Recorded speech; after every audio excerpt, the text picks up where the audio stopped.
묶인 채 멍들고 고통스러운 채로 깨어난다고 상상해 보세요.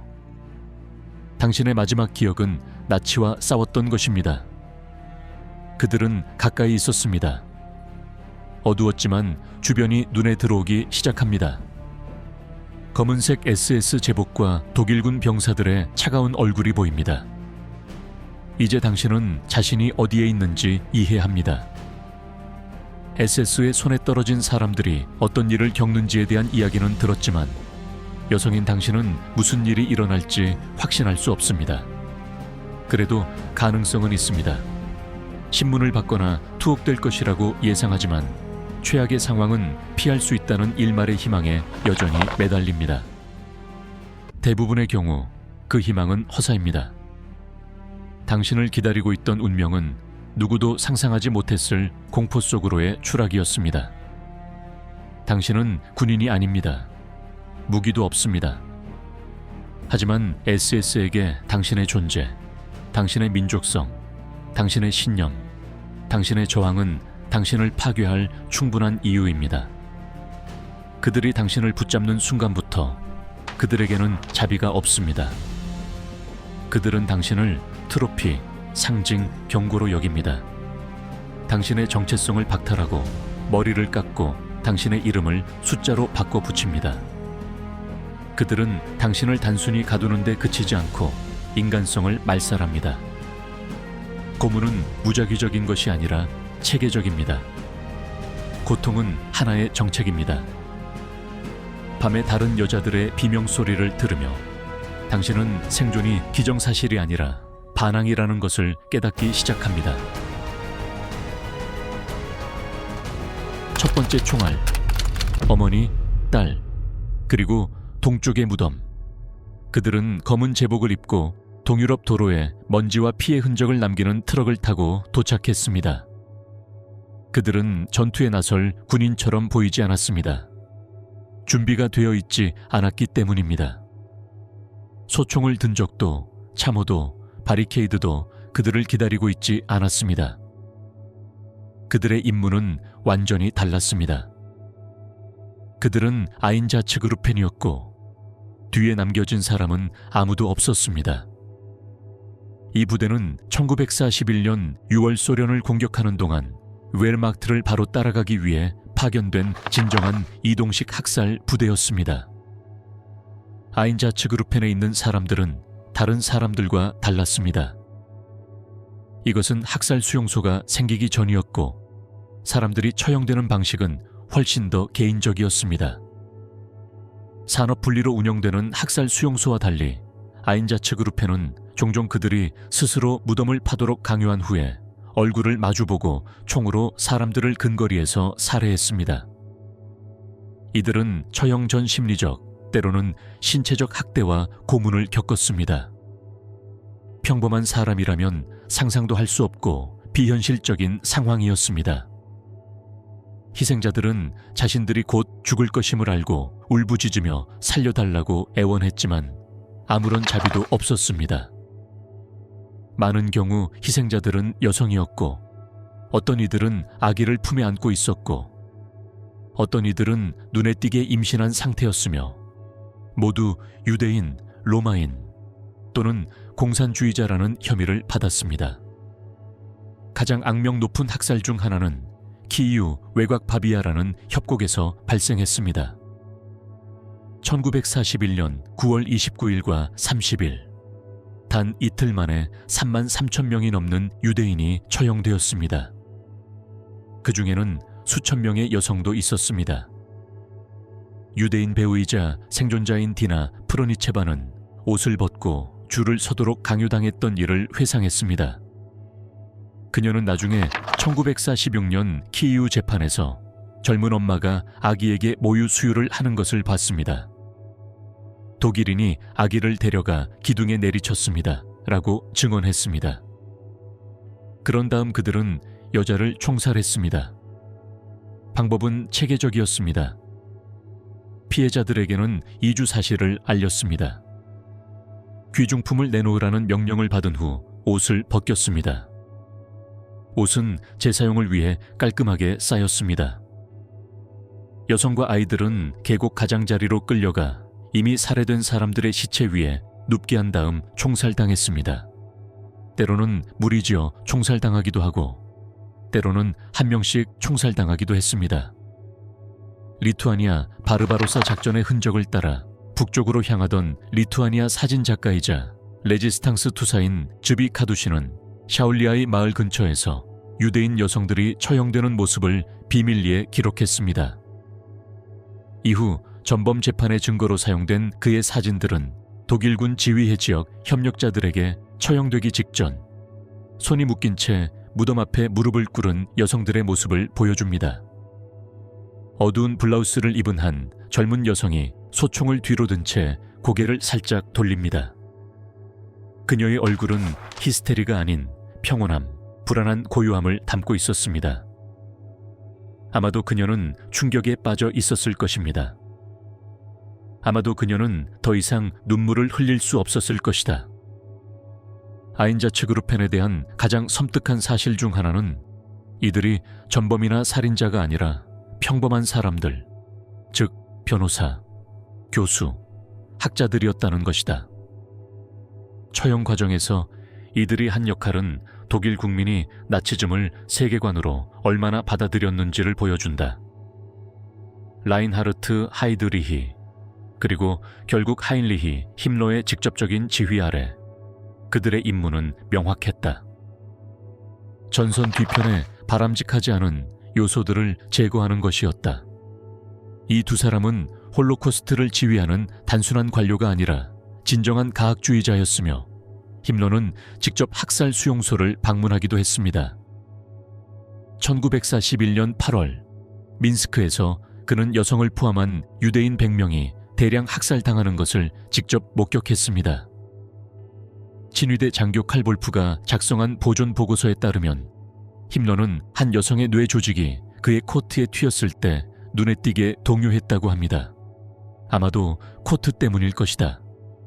그 후 힘러는 학살을 계속하라고 명령했지만 사형 집행인들의 사기를 꺾을 수 있으니 더 적절한 방법을 찾아야 한다고도 했다. 게다가 많은 친위대원들은 이러한 대량 학살에도 불구하고 사기가 꺾이거나 영향을 받지 않았다. 그들은 술을 마시고 농담을 주고받았으며 심지어 강간했거나 곧 죽일 여성들과 사진을 찍기도 했습니다. 빌니우스 인근 포네르에서 현지 폴란드인과 리투아니아인들은 나치 군인들이 여성들을 숲으로 끌고 가는 것을 보고 큰 충격을 받았습니다. 강간이 계속되면서 그들의 비명은 끔찍했고 총격전만이 그들을 침묵시켰습니다. 그 후의 침묵은 더욱 끔찍했습니다. 약 10만 명이 처형당했고 대부분은 유대인들이었으며 얕은 무덤에 묻히거나 때로는 부분적으로 묻히기도 했습니다. 청소견들이 그 지역을 배회했습니다. 그 장소 근처에 살았던 한 리투아니아 10대 소녀는 나중에 회고록에 독일 장교가 총에 맞을 젊은 여성에게 담배를 붙여주는 것을 본 적이 있다고 썼습니다. 그녀는 눈 하나 깜짝하지 않고 고맙다고까지 했습니다. 그리고 구덩이 쪽으로 걸어갔죠. 그리고 여성은 남성보다 더 많은 표적이 되었고 이는 특별한 이념적 의미를 담고 있었습니다. SS에게 여성은 단순히 유대인 정체성의 생물학적 담지자 이상의 존재였습니다. 그들은 어머니이자 유대인 종족의 연속성을 상징하는 존재였습니다. 그들이 말살하고자 했던 바로 그 종족이었습니다. 이 여성들을 살해해야 하는 것은 단순한 살인이 아니라 문화적 말살 행위였습니다. 역사가 웬디 로저는 임산부가 가장 먼저 표적이 되었다고 지적합니다. 임산부의 자궁은 아리아인 지배에 대한 모욕으로 여겨졌습니다. 1941년 10월 아인자츠 그룹의 보고서는 지토미르 지역에서 여성과 어린이를 포함하여 10,000명이 넘는 유대인이 학살되었다고 주장했습니다. 이 보고서는 이후 뉘른베르크 재판에서 발표되었습니다. 총격을 가한 사람은 차갑게 이렇게 대답했습니다. 만약 우리가 그들을 살려두었다면 그들은 적이 되었을 겁니다. 일부 지역 협력자들은 도움을 주었지만 다른 사람들은 공포에 질렸습니다. 현재 라트비아의 일부 지역에서는 지역 주민들이 유대인 여성들의 처형을 지켜보고 박수를 보내야 했습니다. 하지만 모든 여성이 침묵한 것은 아닙니다. 기록된 여러 사건에서 여성들은 납치범에게 침을 뱉거나 이디시어나 러시아어로 모욕적인 언사를 퍼붓거나 아이들을 붙잡아 구덩이에 뛰어들어 보호하는 등의 행동을 보였습니다. 베르디치우에서 발생한 한 섬뜩한 사건에서는 한 어머니가 총살당하기 전 친위대원의 팔을 물기도 했습니다. 일부 소규모 집단은 탈출에 성공하기도 했습니다. 파나 브란초프라는 16살의 젊은 여성은 빌니우스 인근에서 벌어진 학살을 피해 소련에 합류했습니다. 파르티잔.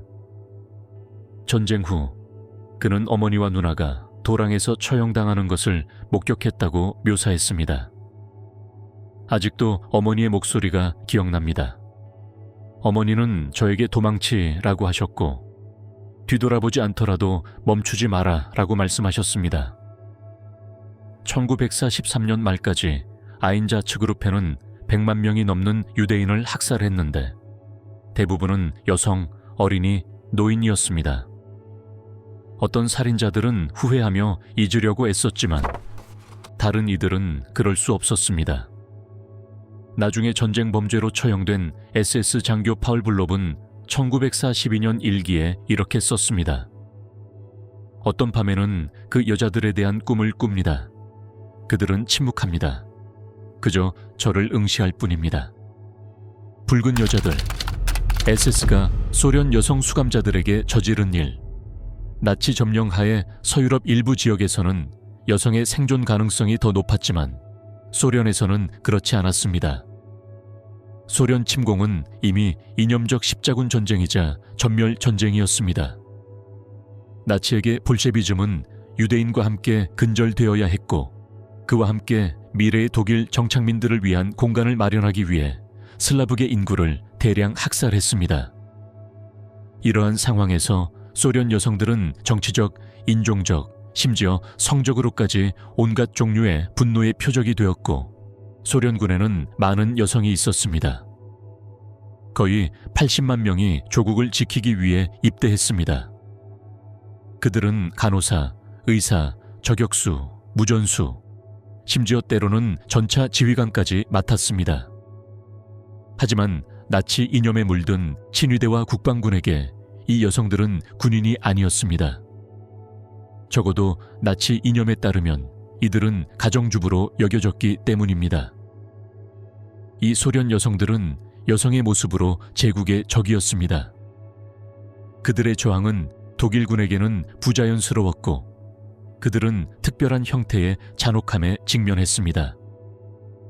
1941년 10월 우크라이나 빈니차 근처에서 독일 국방군은 붉은 군대와 함께 후퇴하던 소련 여의사들을 포로로 잡았습니다.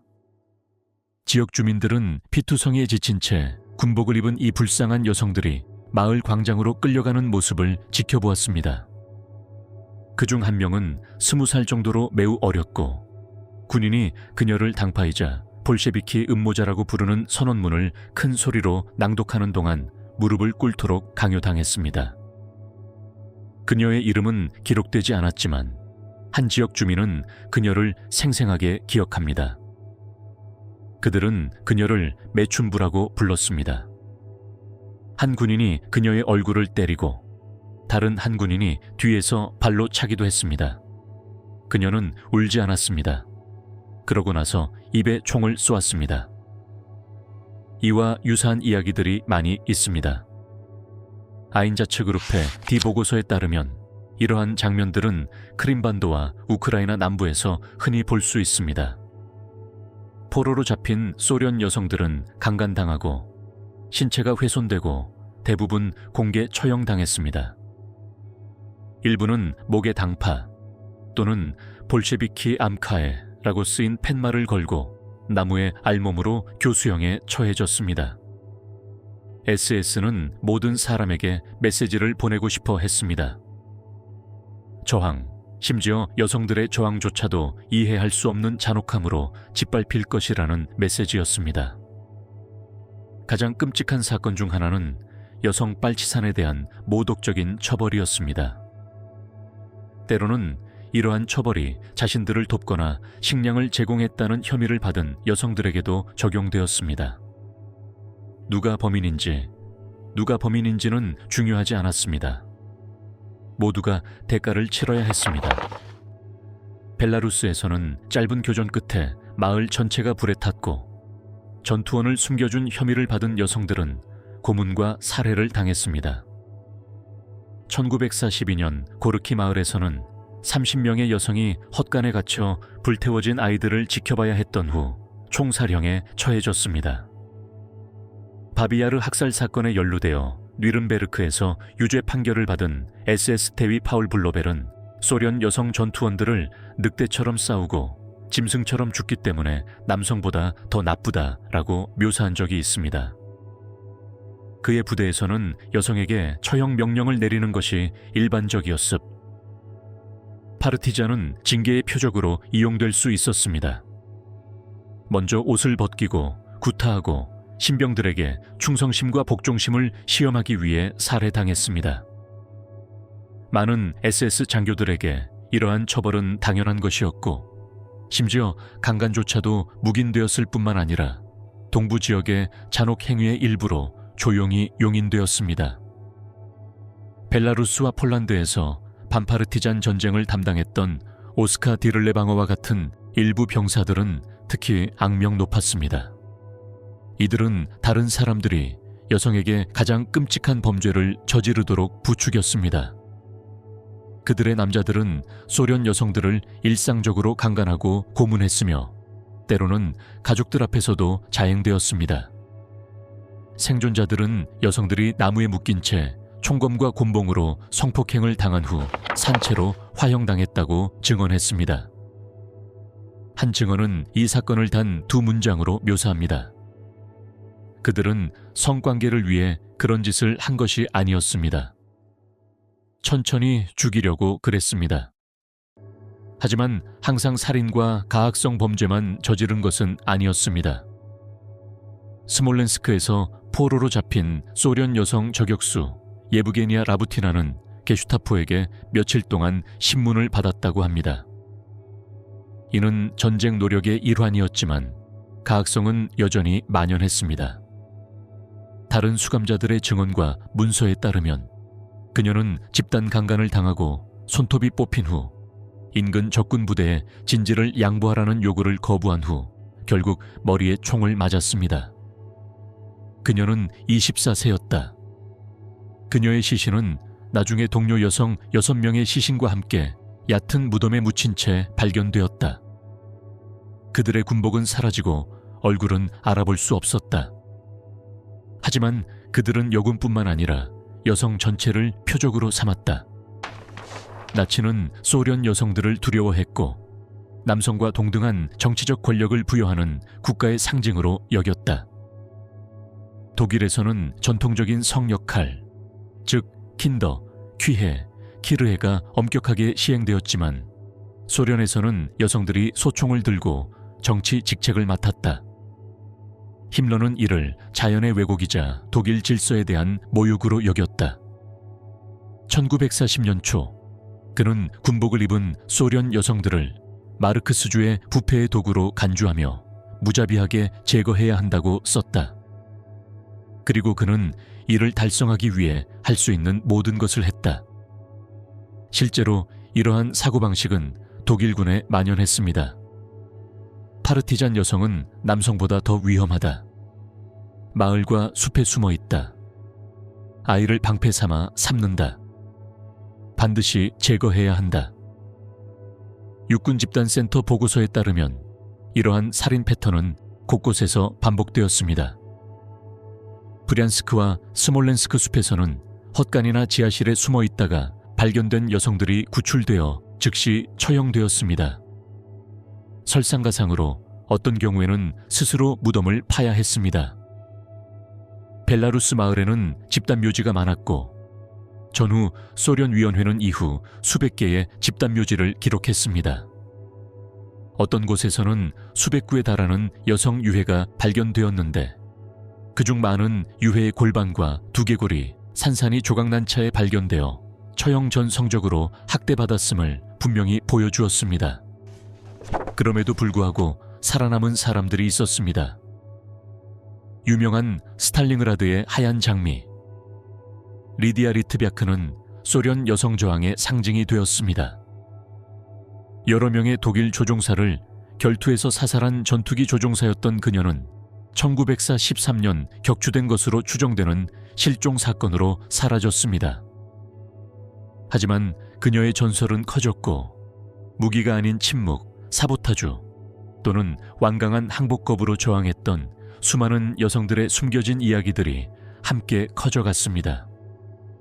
그녀는 소련 여성들에게 용기의 상징이자 투쟁과 결의의 상징이었습니다. 그러나 전쟁 후 독일군 포로 생활에서 살아남은 많은 소련 여성들은 수치심을 느끼며 고향으로 돌아갔습니다. 스탈린주의 정권은 심지어 그들 중 일부를 협력 혐의로 기소했고 일부는 단순히 체포되었다는 이유만으로 굴락으로 보내졌습니다. 그럼에도 불구하고 그들은 승리했습니다. 나치는 그들에게 다른 운명을 계획했지만 이 여성들과 그들의 이야기는 살아남았습니다. 키예프 근처에서 19세에 체포된 니나 야코블레브나는 옷을 벗기고 강간당하고 가슴에 붉은 X 낙인을 찍은 후 죽은 것으로 추정되는 곳으로 버려졌습니다. 그들은 단순히 우리를 죽이려 한 것이 아니었습니다. 우리를 지우고 굴욕감을 주고 우리를 인간답게 만드는 것을 파괴하려 했습니다. 하지만 우리는 여전히 이름을 가지고 있었습니다. 그리고 저는 그들 한 명 한 명을 모두 기억합니다. 네, 그녀는 살아남았습니다. 그녀를 위해 지어진 곳, 라펜스부리크와 여성성이 범죄였던 수용소. SS에 붙잡힌 여성들에 대한 비인도적인 처우와 처형은 누구에게나 사소한 상처라도 남기는 일상적인 일이었습니다.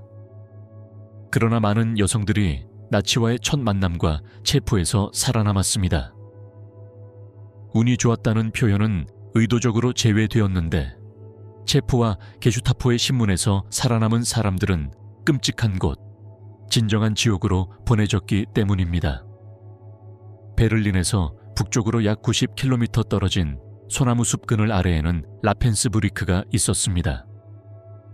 소나무 숲이 평화와 고요를 상징할지는 몰라도 여성 전용으로 지어진 최대 규모의 강제 수용소였던 이곳은 결코 그런 곳이 아니었습니다.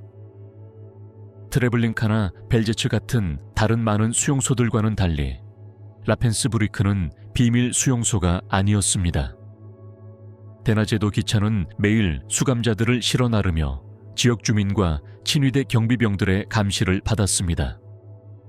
그럼에도 불구하고 전기 울타리 안에서 자행되는 잔혹 행위와 학대는 대중의 눈에 띄지 않았습니다.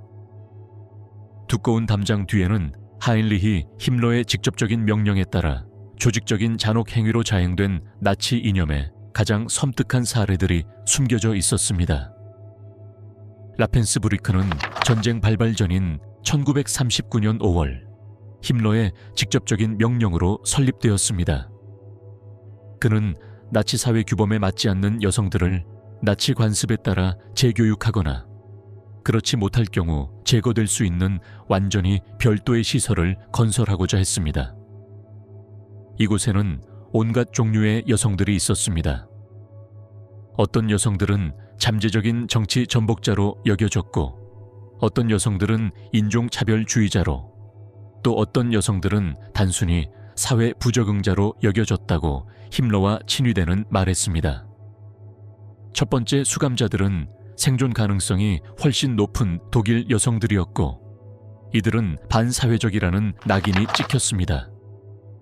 매춘부, 여호와의 증인, 그리고 경범죄자들도 있었습니다.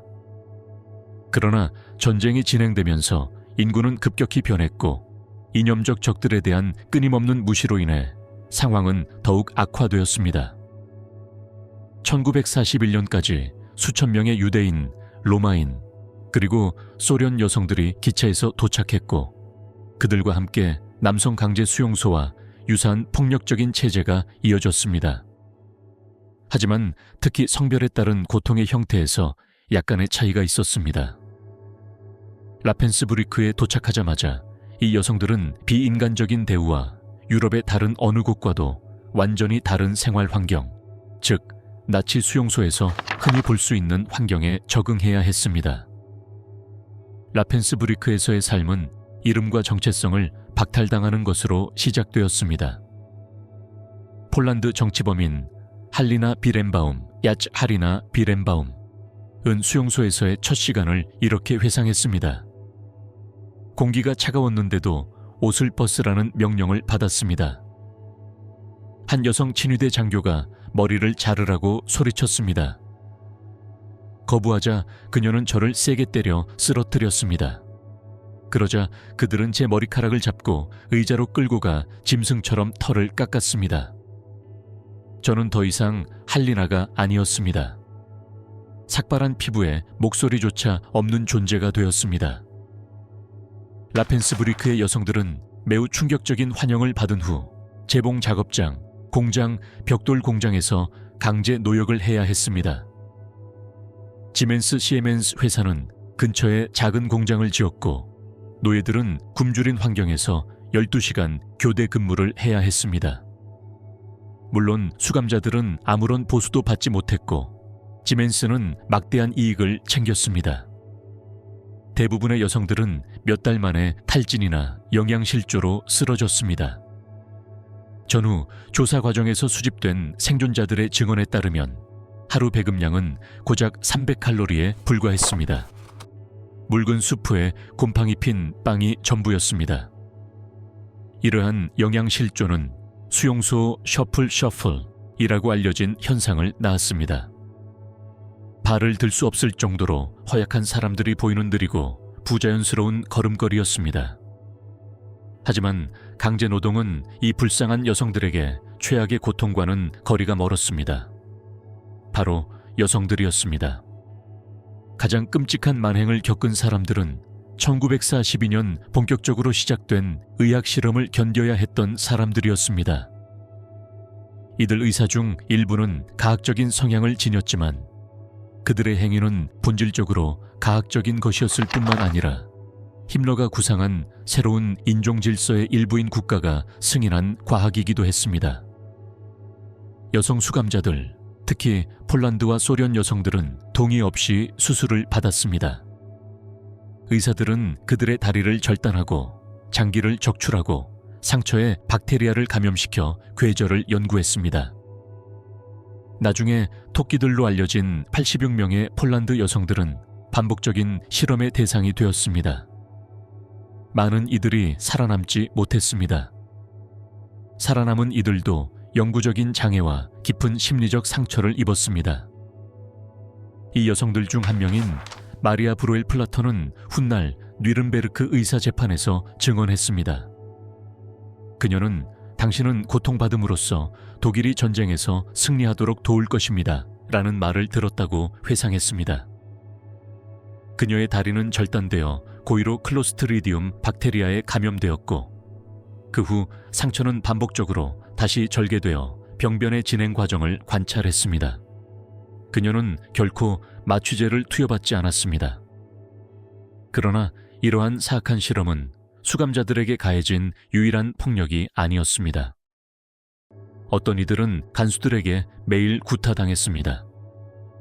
간수들은 심지어 피르스텐베르크의 SS 학교에서 수용소 여성들의 복종을 유지하기 위한 특별 훈련을 받기도 했습니다.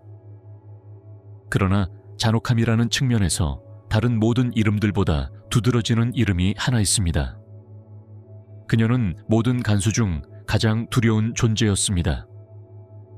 암말이라는 별명으로 널리 알려진 헤르민의 브라운슈타이너였습니다. 그는 강철로 보강된 부츠로 수감자들을 발로 차 죽였습니다. 목격자들은 그가 점호 중에 무작위로 한 여자를 골라 오늘은 내가 지루해서 죽는 거야 라고 말했다고 증언했습니다. 하지만 구타당하는 동안 놀라운 용기를 보인 많은 여성들은 또 다른 더욱 사악한 방식으로 어머니와 아이들을 고의로 비인간화하는 방식으로 무너졌습니다. 힘러의 인종 정책은 수용소에서 태어난 대부분의 아이들이 아리아인처럼 보이지 않으면 제거되어야 한다는 것이었습니다. 라펜스부리크 수용소에서는 신생아들이 금속 양동이에 던져져 운명에 맡겨졌습니다. 운 좋은 몇몇 아이들은 SS 가족에게 보내져 독일인으로 양육되었지만 대부분은 죽임을 당했습니다. 어머니들은 어쩔 수 없이 이 과정을 지켜봐야 했습니다. 모든 것에도 불구하고 여성들은 인내했습니다. 심지어 비밀 교육 모임을 만들고 음식을 나눠 먹고 속삭이는 이야기와 암호화된 메시지를 통해 기억을 보존하기도 했습니다. 전쟁 마지막 몇 달 동안 일부는 스웨덴 적십자사에 정보를 전달하기도 했는데 이 정보는 나중에 폴케 베르나도트 백작의 화이트 버스, 작전에 기여하여 수용소에서 7,000명이 넘는 수감자를 구출했고 그 중에는 라펜스부리크 출신도 다수 포함되었습니다. 생존자가 있긴 했지만 대부분의 여성들에게는 구출이 너무 늦었습니다. 1945년 초 소련군이 징역해오자 수만 명의 여성들이 눈밭을 맨발로 걸어가 굶주린 채 죽음의 행군을 해야 했습니다. 그 중에는 1943년 수감되었던 소련 의대생 지나이다 이바셰바도 있었습니다. 그녀는 나중에 코트의 꿰맨 차에 발견된 숨겨진 일기에 이렇게 썼습니다. 누군가 이걸 발견하면 우리가 노력했다고 전해줘. 우리는 어둠 속에서 손을 잡고 노래했어. 때로는 그것이 괴물들에게 맞서 할 수 있는 전부야. 라펜스부리크에서 13만 명이 넘는 여성 중 9만 7천 명이 살아남지 못했습니다. 힘러의 계획에 따라 역사에서 완전히 잊혀진 사람들도 있었습니다. 들판 속의 들판, 철조망 뒤의 성노예. 나치 정권과 점령된 유럽에서 자행된 잔혹 행위는 흔히 강제 수용소, 노동 수용소, 그리고 학살 수용소와 연관됩니다. 나치 수용소의 철조망과 감시탑 뒤편에 있는 그곳의 생활 환경은 대중에게 잘 알려져 있습니다. 하지만 조직적인 굶주림과 잔혹 행위 너머에는 훨씬 더 심각한 또 다른 차원의 타락이 있었습니다. 덜 알려졌고 생존자들의 증언에서 종종 언급되지는 않았지만 하인리히 힘러의 직접적인 명령에 따라 SS는 강제 수용소와 점령지 내에 강제 매춘소 네트워크를 구축하여 수감자들을 성노예로 삼았습니다. 이 매춘소는 명령을 따르는 사람들에게는 왜곡된 보상 시스템일 뿐만 아니라 이 불쌍한 여성들을 굴욕시키고 존엄성을 파괴하기 위해 고안된 지배 도구이기도 했습니다. 아우슈비츠, 마우트하우젠, 부엔발트, 작센하우젠을 비롯한 주요 수용소의 막사는 일종의 특수 건물인 존더바우텐으로 개조되었습니다. 그곳에서는 폴란드, 독일, 그리고 일부 소련 출신의 비유대인 수감자들만이 SS가 특별 임무라고 부르는 임무에 선발되었습니다. 수용소의 다른 모든 것과 마찬가지로 그들의 선발은 동의에 기반하지 않았으며 이 의무에 특별한 기술이 필요하지 않았습니다. 이 여성들은 오로지 외모, 체력, 그리고 복종심 때문에 선발되었습니다. 완전히 따르지 않으면 죽음을 의미했습니다. 어떤 여성들은 더 좋은 음식, 더 따뜻한 옷, 심지어 더 짧은 노동시간과 같은 작은 인센티브를 받기도 했습니다. 그러나 많은 여성들은 자신이 무엇을 동의하는지 알지 못했고 설령 동의한다 하더라도 거부할 가능성은 없었습니다. 성을 밝히기를 꺼린 전 폴란드 정치범 헬레나는 전후 폴란드 역사위원회와의 인터뷰에서 이렇게 회상했습니다. 가벼운 일로 옮겨질 거라고 들었어요. 아마 주방일일 거라고 생각했죠. 그들은 저를 다른 구역으로 데려가 목욕을 시키고 깨끗한 시트를 주고는 기다리라고 했습니다. 그때 친위대 대원이 들어왔습니다. 그는 아무 말도 하지 않았습니다. 저는 울었습니다. 침묵을 지키려고 팔을 깨물었던 기억이 납니다. 그녀와 같은 여성들은 친위대 장교, 수용소 질서를 유지하는 협력자, 심지어 일부 특권층 남성 수감자들의 시중을 들도록 강요받았습니다. 이러한 사창가는 일반 대중에게는 비밀로 유지되었지만 결코 드문 사례가 아니었습니다. 엄선된 수감자들의 생산성과 충성심을 장려하려는 힘러의 더 광범위한 전략의 일부였습니다. 1943년 친위대 내부 각서에서 힘러는 이렇게 썼습니다. 우리는 독일인과 아리아인 수감자들에게 그들의 노고에 대한 보상을 제공해야 합니다. 그들의 필요에 맞춰 전문 인력이 배치된 관리 거주 시설이 설립될 것입니다. 이 특수 인력은 이미 수년간의 수감 생활로 잔혹하게 학대받은 여성들이었습니다. 히물러는 SS 병사들과 경비병들의 사기와 충성심을 향상시키고 수감자들의 충성심과 질서를 유지하려고 생각했고 또 그렇게 하기를 원했습니다. 마우트하우젠에서 벨기에계 유대인 수감자였던 생존자 폴 레비는 여성들이 사창가 한쪽에서 다른 쪽으로 끌려가는 것을 목격했다고 회상했습니다. 그들은 고개를 숙이고 말없이 발을 질질 끌며 걸었습니다. 일부는 나중에 임신했습니다. 이러한 임신은 강제 낙태를 통해 또는 단순히 사라지는 등 신중하게 지워졌습니다. 가장 끔찍한 측면 중 하나는 이러한 원치 않는 임신이었습니다. 강제 임신은 극도로 효과적인 방법으로 처리되었습니다.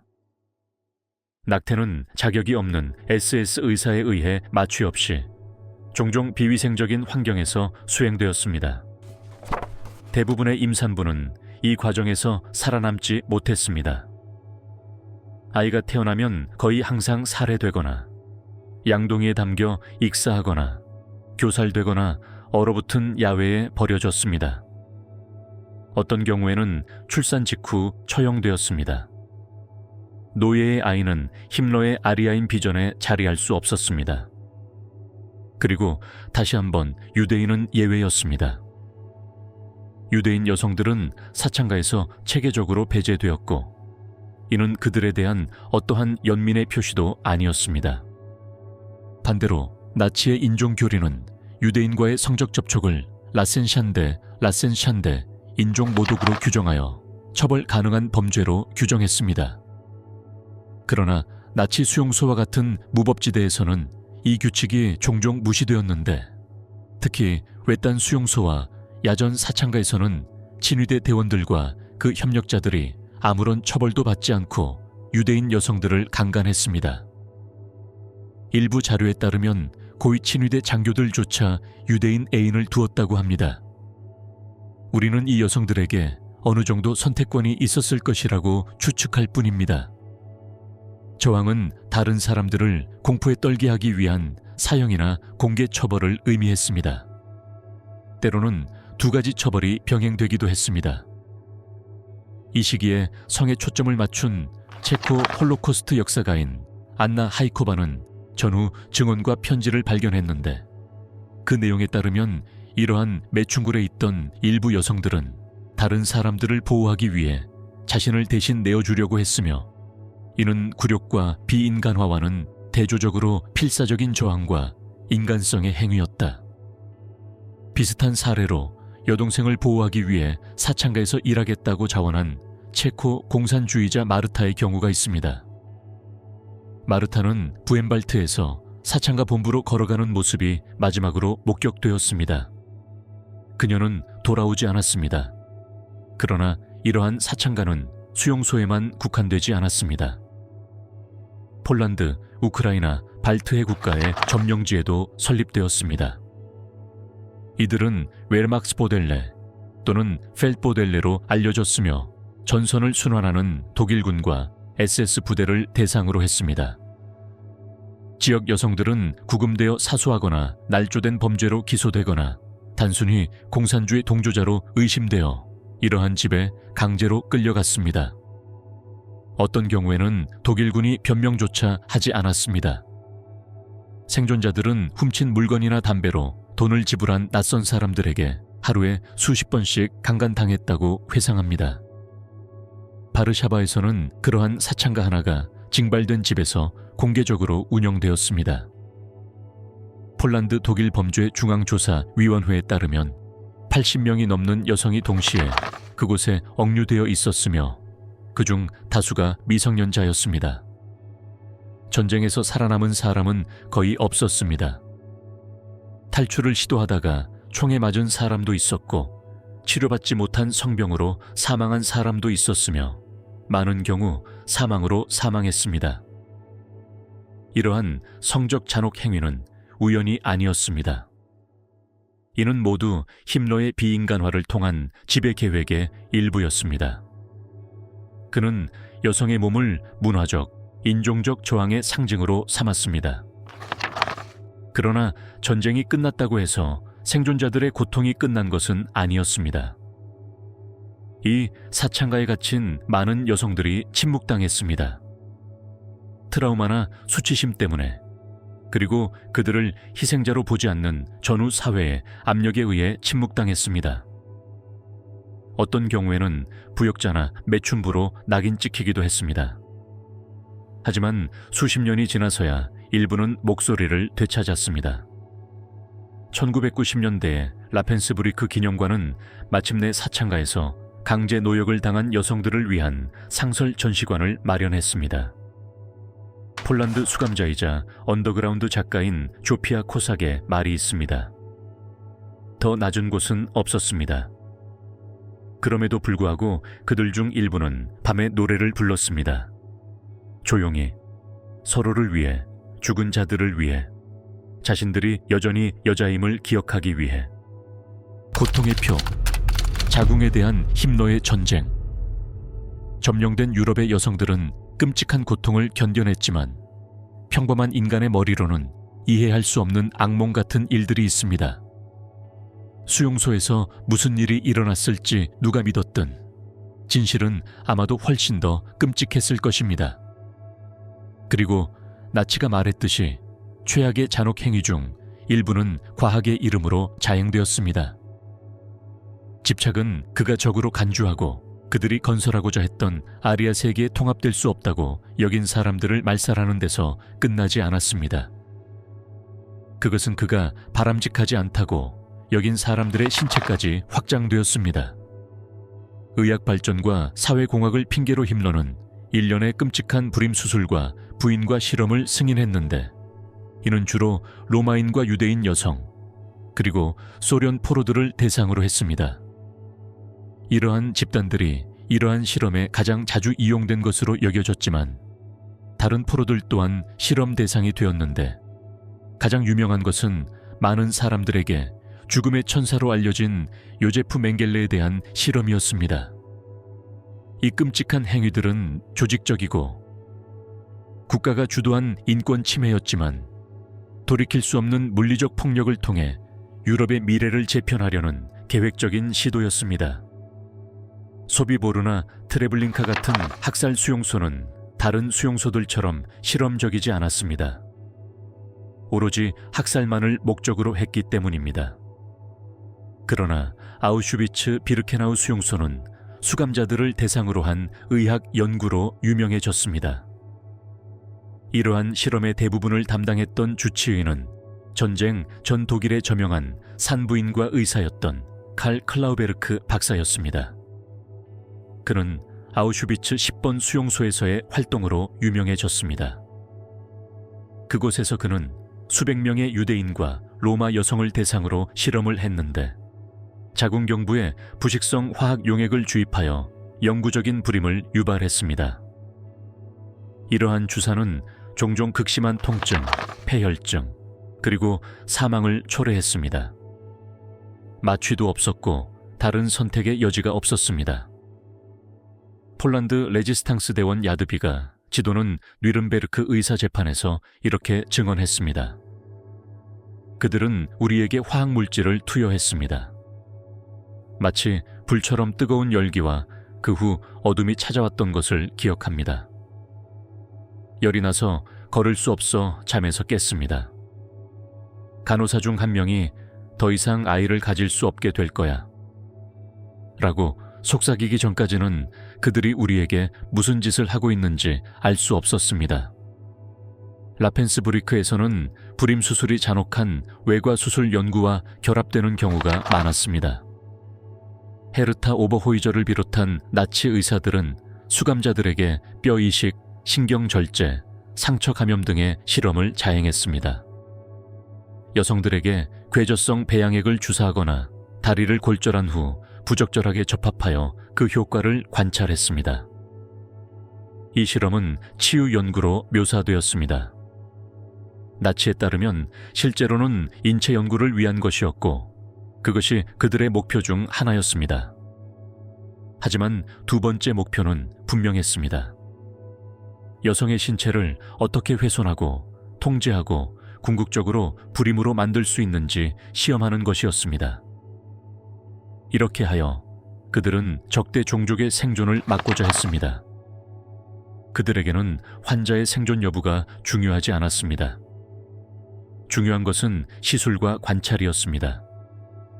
하지만 이 불쌍한 여성들 중 일부는 살아남았습니다. 온갖 질병에 걸린 사람들조차도 말입니다. 하지만 이 생존자들은 흉터를 지니고 있었습니다. 라펜스부리크에 수감되었던 폴란드인 포로마리아 비엘리츠카는 훗날 이렇게 회상했습니다. 그들은 우리를 토끼라고 불렀습니다. 다리 털을 깎고 키를 재고 살갗을 가렸습니다. 제 친구 조피아의 상처는 감염되었습니다. 그녀는 곁에 없는 어머니에게 속삭이며 천천히 죽어갔습니다. 저는 아직도 다리와 그보다 더 깊은 곳에 흉터가 있습니다. 나치는 여성들에게 다양한 종류의 강제 불임 수술을 자행했습니다. 주된 증상은 참을 수 없는 통증과 마취 부족이었습니다. 그러나 일부 불임 수술 방법은 매우 달랐고 심지어 방사선까지 사용되었습니다. 비르케나우에서는 여성들을 실험실로 데려가 금속 수술대에 눕히고 생식기관을 고선량 X선에 노출시켰습니다. 목표는 생식 능력을 파괴하는 데 필요한 최소 방사선량을 결정하는 것이었습니다. 많은 여성들이 심한 화상, 뇌출혈 또는 영구적인 장기 손상을 겪었습니다. 다른 사람들은 수술에서 살아남았지만 나중에 방사선 조사된 조직의 부검을 위해 살해당했습니다. 그리고 의사들 중 누구도 이러한 수술을 직접 또는 비밀리에 시행하지 않았습니다. 이는 부정직한 의료 범죄가 아니었습니다. 모든 것은 잘 기록되었고 국가의 승인, 장려, 심지어 의무화까지 되어 있었습니다. 히물러 자신도 불임 수술을 사회공학의 도구로 승인했습니다. 1942년 SS 장교들에게 보낸 편지에서 그는 이렇게 썼습니다. 유대인 위험을 제거하는 것만으로는 충분하지 않습니다. 우리는 동방의 혈통을 약화시키고 끊어야 합니다. 불임 수술은 다른 선택지에 비해 자비로운 해결책입니다. 하지만 이러한 운명을 맞은 것은 유대인들만이 아니었습니다. 나치가 전쟁 초기 인종적으로 열등하다고 여겼지만 즉시 박멸해야 할 획일적인 대상은 아니었던 로마 공동체는 이러한 자비 정책의 특별한 표적이 되었습니다. 수천 명의 로마인들이 아우슈비츠 비르케나우와 라켄바흐에서는 여성들이 불임 수술을 받았습니다. 많은 여성이 10대였고 심지어 12살밖에 안 된 어린 여성도 있었습니다. 수술은 생존에 대한 고려가 전혀 없는 의사들에 의해 종종 과밀병동에서 신속하게 진행되었습니다. 로마인 생존자인 도라는 1976년 유고슬라비아 전쟁 범죄조사 위원회와의 인터뷰에서 자신의 시련을 이렇게 설명했습니다. 그들은 저를 베었습니다. 저는 비명을 질렀습니다. 다음 차례는 제 여동생이었습니다. 여동생은 피를 너무 많이 흘렸습니다. 그들은 여동생의 시신을 막사 뒤로 던졌습니다. SS는 웃으며 더 이상 더러운 아기들을 세상에 내보내지 않겠다고 말했습니다. 그리고 이러한 반인륜 범죄는 수용소뿐 아니라 다른 곳에서도 자행되었습니다. 점령지 폴란드에서 히물러는 이동 의료 부대를 이용한 대규모 불임 수술 캠페인을 지원했습니다. 정신병원, 교도소, 병원에 수감된 여성들은 나치 우생학 프로그램의 일환으로 박해를 받았습니다. 그들은 정신적으로 무능하고 도덕적으로 일탈했으며 인종적으로 오염되었다고 낙인 찍혔습니다. 1933년에서 1945년 사이에 제국과 점령지에서 40만 건 이상의 강제 불임 수술이 자행되었습니다. 이 여성들 중 다수는 수술 후유증을 겪지 못했지만 살아남은 여성들에게는 상황이 끝나지 않았습니다. 이러한 범죄의 후유증은 평생 지속되었습니다. 많은 여성들이 만성 통증, 감염, 그리고 영구적인 심리적 트라우마를 호소했습니다. 그리고 힘러에 친위돼 SS에서 고통받았던 다른 많은 여성들처럼 그녀들도 침묵에 직면했습니다. 전후 사회는 불임 수술 피해자들을 인정하거나 보상하는 것을 꺼리는 경우가 많았습니다. 많은 여성들이 다시는 자신의 경험을 이야기하지 않았습니다. 많은 여성들이 왜 그토록 끔찍한 고문을 당했는지, 그리고 왜 아이를 가질 수 없었는지 여전히 이해하지 못합니다. 이러한 말살에 의한 집단 학살은 현재뿐 아니라 미래에서도 모든 민족을 제거하기 위해 자행되었습니다. 첫 번째 샷, 여성들이 살인자를 강경하게 대하는 방식. 하인리히 힘러와 그의 SS 조직 전체는 전쟁의 전리품을 최대한 활용했습니다. 그들은 점령지에서 가장 유명한 예술 작품들을 약탈하고 희생자들의 돈, 결혼 반지, 심지어 금리까지 모조리 훔쳐갔습니다. 어떤 이들은 처형 전에 이를 뽑았습니다. 하인리히 힘러의 뒤틀린 사고방식 속에서는 모든 것이 이용되어야 했고 잔혹함은 허용되었을 뿐만 아니라 제도화되고 의식화되고 무기화되었습니다. 여성도 예외는 아니었습니다. 강제 불임 수술, 의학실험, 성범죄, 냉혈한 살인에 이르기까지 기형적인 방식으로 이용되었습니다. 하지만 여성들은 훈련에도 이용되었습니다. 아인자츠그루펜과 무장친위대 내에서 드러난 가장 충격적인 관행 중 하나는 거의 항상 유대인이나 소련 출신인 여성 수감자들을 신병들의 복종 시험에 사용한 것이었습니다. 이는 자발적인 폭력이 아니라 불가피한 일이었습니다. 그것은 의도적인 입문이었고 집단 학살의 도구가 될 자들의 도덕적 무감각함을 가늠하고 형성하기 위해 고안된 세뇌 과정이었다.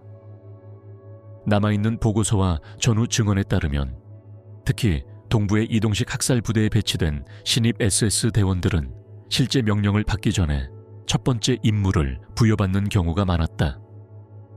이러한 시험은 간단했지만 소름 끼치고 명백히 악랄했다. 바로 여성을 종종 아이나 다른 수감자들 앞에서 총으로 쏘는 것이었다. 그 여성은 대개 새로 판 참호 옆에 무릎을 꿇고 앉아 있었다. 때로는 이미 구타당한 상태였다. 때로는 벌거벗은 채로, 그리고 때로는 스스로 무덤을 파도록 강요당하기도 했다. 처형은 신병의 충성심과 정서적 거리두기를 시험하기 위한 것이었다. 주저하거나 거부하는 것은 그 남자가 잠재적으로 신뢰할 수 없는 사람임을 드러내는 것이었다.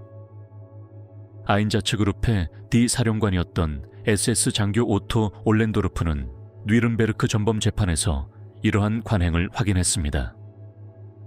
그는 첫 사살 대상으로 여성이나 어린이를 선택하는 것이 드문 일이 아니라고 주장했습니다. 만약 어떤 남자라도 여성, 특히 어머니를 쏠 수 있다면 어떤 명령이든 무조건 따를 것이기 때문이라고 했습니다. 그는 또한 주저하는 남성들은 다른 임무로 재배치되거나 수송 차량 경비와 같은 더 쉬운 임무를 부여받았다고 인정했습니다. 하지만 일부는 장교나 아인자츠그룹의 동료들에게 조롱을 당하거나 심지어 처벌을 받기도 했습니다. 특히 참혹한 이야기는 아인자츠 그룹 해시의 고위 장교였던 에르빈 슐츠의 증언으로 그는 1041년 우크라이나에서 목격한 한 장면을 이렇게 묘사했습니다. 한 젊은 친위대 신병이 아이를 안고 있는 유대인 여성을 쏘라는 명령을 받자 얼어붙었습니다.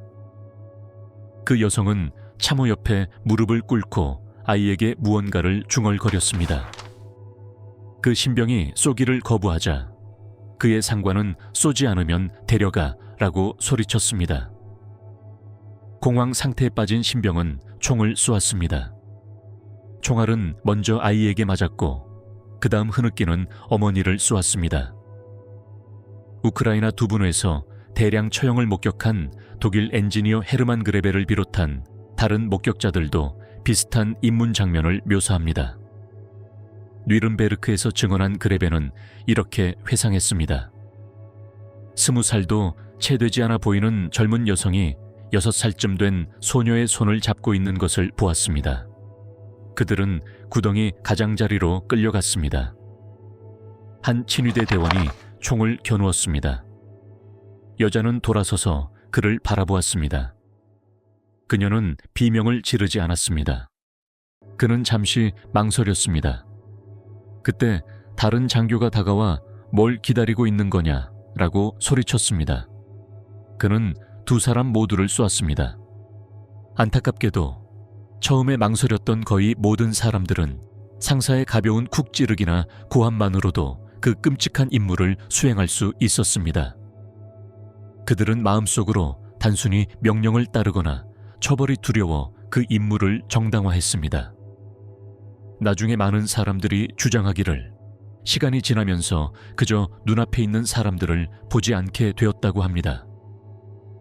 그저 일이었고 전쟁의 일부였을 뿐이라고요. 하지만 이러한 살인은 전투 중에 일어난 것이 아니었습니다. 전쟁 행위도 아니었습니다.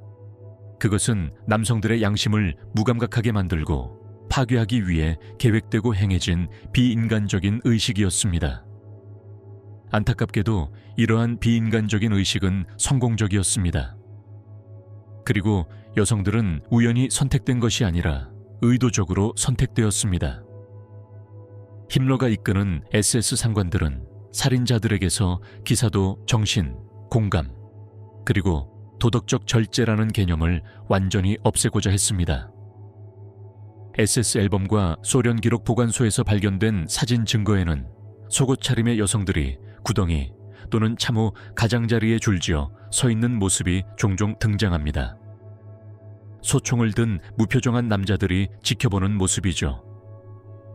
크리스토퍼 브라우닝의 저서 보통 사람들 Ordinary Men과 다니엘 골드하겐의 저서 히틀러의 기꺼이 처형하는 사람들 Hitler's Willing Executioners 과 같은 역사가들은 이러한 관행을 광범위하게 기록했습니다. 특히 브라우닝의 저서는 폴란드 유제푸프에서 첫 번째 학살 당시 평범한 독일 남성인 백일 경찰 대대원들이 여성과 아기를 사살하라는 지시를 받았다는 사실을 자세히 보여줍니다. 참을 수 없는 사람들에게는 사무직이 제한되었습니다. 그러나 대부분은 응하여 살인을 자행했습니다. 하지만 첫 번째 처형 후에도 세뇌가 끝나지 않았기에 재판은 계속되었습니다. 신병들은 종종 움직이는 표적을 사용하는 스포츠 사격 대회에 참가하도록 권유받았습니다. 군인들 간의 이 피비린내 나는 경쟁은 단순했지만 섬뜩했습니다. 그들은 여성이나 소녀들을 풀어주며 생명과 자유를 약속한 후 단순하고도 음흉한 재미와 신경을 강화하기 위해 총살했습니다. 다른 경우에는 여성 수감자들이 총살당하기 전에 마지막 굴욕의 행위로 노래하거나 춤을 추도록 요구받았습니다. 말리 트로스테네츠와 같은 벨라루스와 우크라이나의 대량 총격 생존자들은 여성 살해가 진부하고 기계적이며 거의 초현실적인 심리적 환경이 되었다고 묘사합니다. 빈니차 근처 집단 매장지에서 탈출한 푸르마피라는 젊은 유대인 여성은 나중에 소련 조사관에게 이렇게 증언했습니다. 그들은 우리를 일렬로 세웠습니다. 한 친위대 대원이 저를 가리키며 총알을 맞을 자격이 없을 만큼 어리다 삽을 써라 라고 말했습니다.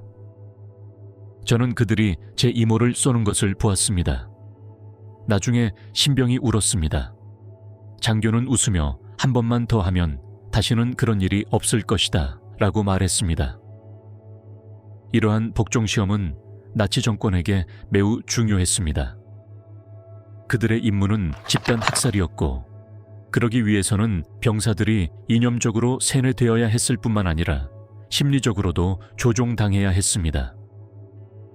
여성들은 무력함과 인간성을 온전히 드러내며 신입 SS 대원들의 마지막까지 남은 망설임을 조금씩 깎아내는 데 이용되었다. 기도하거나 아기를 품에 안은 여성을 살해할 수 있다면 그 누구든 살해할 수 있다. 힘러는 1943년 포즈난에서 이 점에 대해 이렇게 말했다. 견뎌내고 인간의 나약함으로 인한 예외를 제외하면 품위를 유지한 것, 그것이 우리를 강하게 만들었다. 힘러는 이 살인자들을 자랑스럽게 만들고 싶었지만 그들의 행위에는 품위가 없었다. 충성심으로 위장한 잔혹함만이 드러났을 뿐이었다. 이 살인자들 중 다수는 양심의 가책을 느끼지 못했다. 하지만 어떤 이들에게는 그들이 처음 죽인 여성이 평생 그들을 괴롭혔다. 표시되지 않은 무덤, 살인 현장에서 잊혀진 여성들. 그녀의 이름은 푸르마였고 어린 자녀가 3명 있었습니다. 그중 한 명은 아직 갓난아기였습니다. 부모님과 오빠가 임박한 나치 정권을 피해 팔레스타인으로 피난하는 동안 그녀는 남편과 함께 폴란드에서 살았습니다. 그녀는 루블린 근처 숲 어딘가에서 마지막으로 목격되었습니다. 아기를 안고 도랑에 서 있는 그녀의 모습은 몇 분 안에 죽을 운명인 수백 명의 사람들에게 둘러싸여 있었습니다. 그녀 앞, 아니 그녀 위에는 무기를 든 독일군 병사가 서 있었고 그 주변에는 그와 같은 부류의 사람들이 많이 있었다. 그녀는 그에게 다가가 아들을 넘겨주려 애쓰며 아기의 목숨을 간절히 간청했다. 어떤 이들은 같은 총알에 2사람 모두 사망했고 2 아이 모두 살아남지 못했다고 말한다. 수십 년 후 현재 모사드 요원인 그녀의 오빠 피터 말키는 아르헨티나에서 아돌프 아이히만을 납치하여 이스라엘에서 재판에 회부했다. 홀로코스트를 주도한 자는 법의 심판을 받았고 푸르마는 오빠의 눈에 복수를 했다. 하지만 여전히 많은 사람들이 힘러의 대량 학살 정책에 침묵하는 희생자로 남아있다. 폴란드, 우크라이나, 벨라루스, 그리고 발트 3국은 제2차 세계대전 중 하인리히 힘러의 여성 학살 작전에서 가장 끔찍한 배경이 되었습니다. 그곳에서 아기를 품에 안은 수천 명의 유대인 여성들이 비슷한 운명을 맞았습니다. 이러한 대량 학살은 나치 정권이 유대인과 다른 바람직하지 않은 사람들을 체계적으로 말살하기 위해 힘러의 직접적인 권한에 잔혹하고 고의적으로 조직되었습니다. 목격자 중 한 명은 바비야르에서 살아남은 키예프 출신 연극배우 디나 프로니체바였습니다. 소련 조사관들에게 한 그녀의 증언은 오늘날까지도 가슴을 뭉클하게 합니다. 그들은 우리에게 옷을 벗으라고 했습니다. 저는 아기를 껴안았습니다. 여자들은 앞으로 밀려나면서 비명을 질렀습니다. 어떤 사람들은 파기를 거부했고 SS 대원들은 바로 그 자리에서 그들을 총살했습니다. 한 어머니가 아이를 구덩이에 내려놓으며 울부짖는 것을 보았는데 그녀는 돌아서서 총에 맞았습니다. 이러한 관행은 점령된 동부 영토 전역의 수많은 곳에서 반복되었습니다. 많은 사람들이 10대 어머니 또는 노부인이었습니다. 전후 소련 조사 결과 여성, 어린이, 아기들의 시신으로 가득 찬 집단 무덤들이 발견되었는데 때로는 가장 작은 아기들이 장난감이나 담요에 매달려 있는 모습도 있었습니다. 그녀의 이름은 사비나 슈필라인이었고 유명한 소련 심리학자였습니다. 그녀는 유대인이기도 했습니다. 1942년 여름 로스토프나도누의 거리는 고요했습니다.